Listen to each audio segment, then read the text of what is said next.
Here we're just dealing with some okay stuff. This is probably one of the better shots that I could have gotten overall. So back to our RGB full color here, and let's get to actually pulling a green screen or a key, chroma key. There's a few ways you can do it. You can go all the way up here to effect and all that down there. You can right click on your footage to make sure that's selected. So as long as your footage is selected here or here, let's get this back down to fit, and we'll go back down to effect. These are all the basic effects that come with After Effects. There are tons of other filters you can get that are better, that do similar things, that do unique things, and so on. If you can't work with the basic program, then there's no filter in the world that's going to save you. So here I'm just going to give you the basics, and you go and explore from there, basically. So you got a lot of choices in here. In this case, we're just going to go for a simple green color range pull-out. So you get this little window up here in the effects. That doesn't resize. And you can either go into this window here or this window here if you like. Give it a second and it's disappearing. So one of the other things I like to do is to create what's known as a solid. In this case we'll call it blue screen.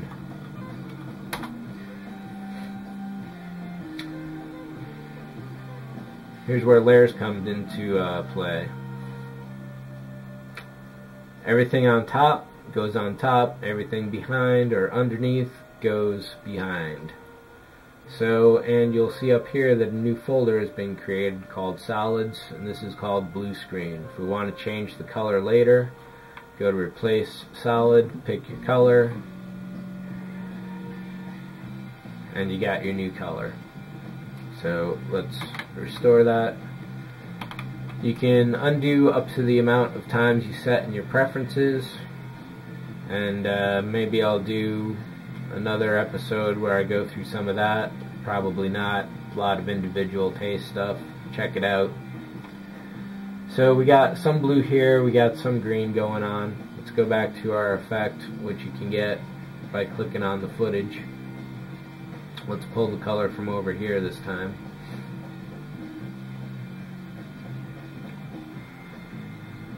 So just wandering over this with the eyedropper, take a look up in the corner there. You'll see how much tonal range there is in this wall. Let's turn this off. This looks pretty evenly lit overall. However, once you get up here, there's a nice band right in there where it matters, which is good. But you got this far extreme brightness down here, which starts to open up. As long as your subject is mostly in the middle, that's what really matters. And up here in this corner, that still covers a major portion. So let's select down there. Definitely don't want that because that's the window. This hot spot should take care of that. Alright, so you can definitely see that this took a pretty good amount of everything away.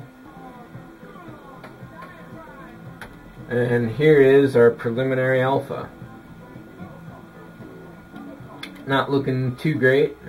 Let's open the window up here a little.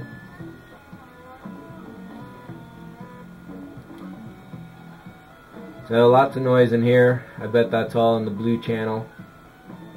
Obviously this needs to be cleaned. All these tracking markers have to be removed. In the color image, these wires were not so bright, so those will have to be removed. So as a first step, this definitely puts you in the ballpark. As far as your actual shot being done, forget it. You're nowhere near it. So even now that I'm looking at it closer, you can see there's definitely patches down here, up here. Obviously you got that seam. plus all the tracking markers to get rid of. That's how you go about pulling a key, basically. Let's do one more thing and go back to keying, spill suppressor. See how we got that orange ridge all around the ship here? Get the eyedropper, hold it down, sample the colors. You'll get a preview up in this corner here. So you see we got some green, then it's down to blue. We may need to do a couple spill suppressors, but that one should do it. It's a pretty huge change, huh?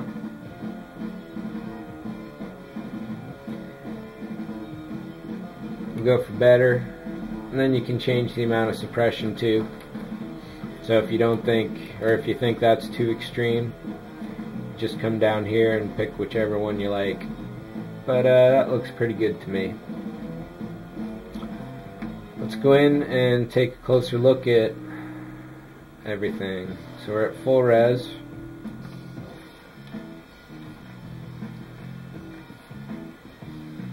Definitely very staircased. That's going to be a pain to clean. You can see how it starts bleeding into the window there. Nice crisp edge. That one will be a pain.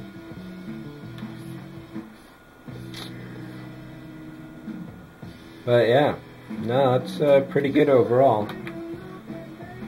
So I guess I'm kind of glad I'm showing you this one first to see how easy they can be.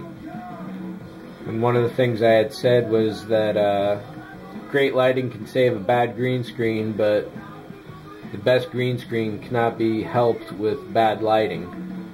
So getting everything pretty much as evenly lit as I did with as few seams as possible, and there's a seam right there, shadow in the wall. There's that seam. We're going to have to remove these wires. We're going to have to paint over the engine here so you don't see that wire anymore. It looks like they'll be invisible on the nacelles unless we get some different angles, but that should be good. This should be our only worry right there. And that's wire too. So we get to do an episode of rig removal. So every function should be broken down into its individual component. So here you got keying. We'll do one on rotoscoping this window away and saving the hull here.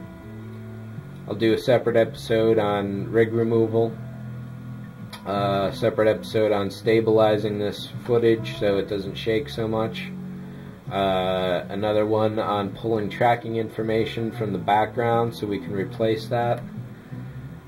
So you can use this very same stuff to stabilize. Well, I'll talk about that in its own video because that's where it matters. What we've done at this point is to pull the key. It's pretty solid overall.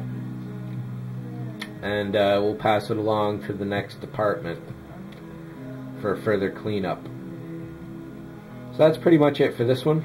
I hope it was informative. There's a few different ways to pull a key, but in this case we're working with the proper tool for what we need to, and that's about that.